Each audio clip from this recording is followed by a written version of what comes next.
Reggae Just Extra with Ras Dennis.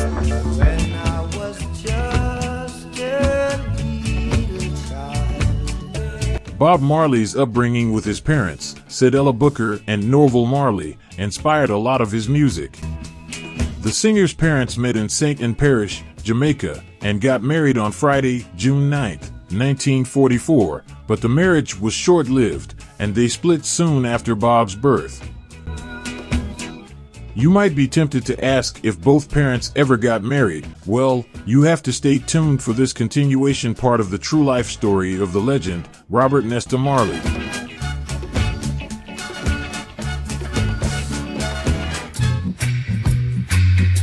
After agreeing to be responsible for anything that happened to Cedella since she was underage, their relationship now seems to be running smoothly. Captain continued to visit her father at evening time, to sit on the veranda, cock up his foot on the railing, smoke his pipe and chat about happenings in the district. At night, Cedella would sometimes climb the hill to sleep in Captain's arms. She began to learn about Captain and his ways. She found out that he was a moody man, that is, a man with a changeable nature. Sometimes when villagers would stroll past Captain sitting on the veranda and say, "Good evening, Captain," for no reason at all he would just cut his eye at them and look cross. Other times he would warmly greet the passerby and invite him to sit and chat.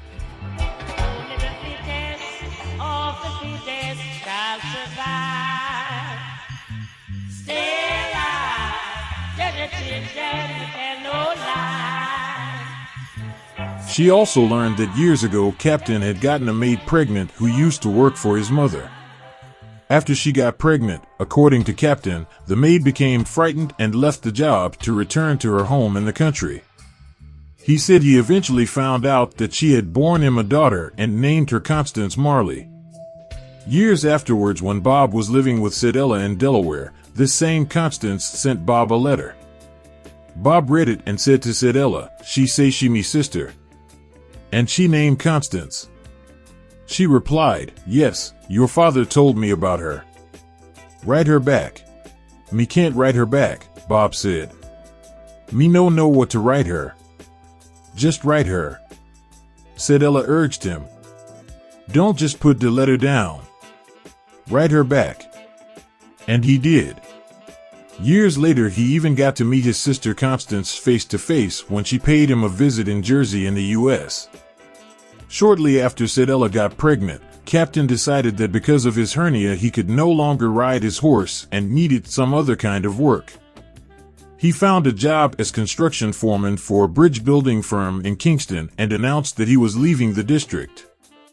One evening, as she came down from working all day at Smith, Captain rode up and said he wanted to talk to her. He walked by her side and told her that he was going to get married. "Married?" Cedella cried. "Married to who?" "To you," he said calmly. "I can't marry." She replied, "I'm too young." "No, you're not," Captain said.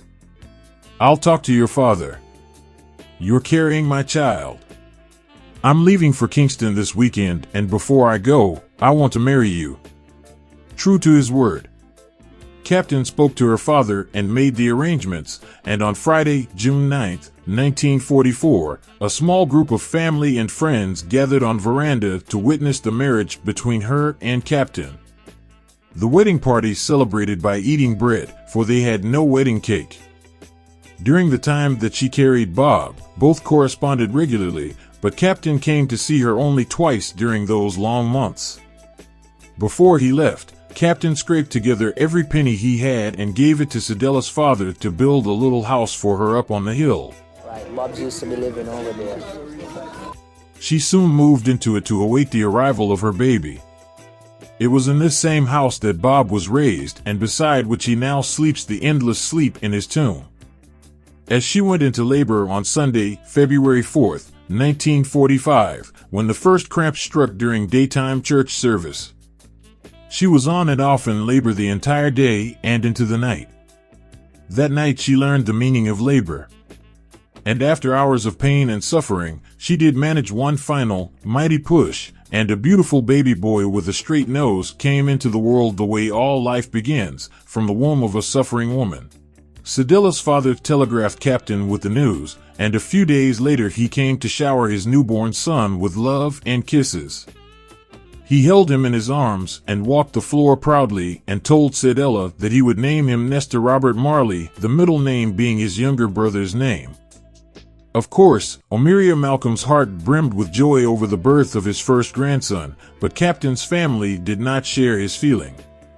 Captain was not a man to talk much about his private troubles, but it came out during the visit that he had been recently disinherited by his mother. His mother had two sons, Robert, who was a well-known engineer, and Captain. Robert had two sons of his own. Captain's mother had changed her will, leaving all her worldly goods to Robert's two sons. Captain told Sedella that under the new will, he would not get a penny. At first, Captain didn't want to say that his mother had disinherited him because he'd married a black woman. But this revelation soon came out. Later he changed the story and claimed that she was vexed not because his wife black, but because he had gotten married without telling her. To this day, Sedella don't know the true story. All she knew was that Bob came and left this world loved everlastingly by Malcolm's family but shunned by his father's. And the hardship of being disinherited would fall most heavily not on Bob, but on Captain, whose family treated him harshly after their marriage. Captain stayed with Sedella and Bob a week, and then he returned to his work in Kingston, leaving her in the hillside house with their new son. According to Sedella, Captain did not prove himself a good father. Mostly, he stayed away from his son, writing the occasional letter but visiting only rarely. He seemed to take little or no interest in Bob's upbringing. On one of his rare visits he told Sedella bluntly, "My brother wants to adopt Nesta. The only thing is, you're not going to ever see him again. It'll be like he's yours no more." His brother Robert was the one after whom Nesta had gotten his middle name. Captain had earlier brought up the subject with Sedella's father, who had warned her what was coming. The whole story struck her as funny. Here Captain's mother had disinherited him because he had married a black woman. She did not even know Nesta, her own grandson, and had never tried to see him. Now, all of a sudden, Captain's brother, her other son, a wealthy and famous engineer in Jamaica, wanted to adopt Nesta and take him away from her. Thanks for watching, and do remember to watch the continuation part of this true life story. Kindly subscribe to this channel, give it a like and post a positive comment in the comment section below, and I'll see you again very soon for another video. Many thanks for watching Reggae Just Extra with Ras Dennis.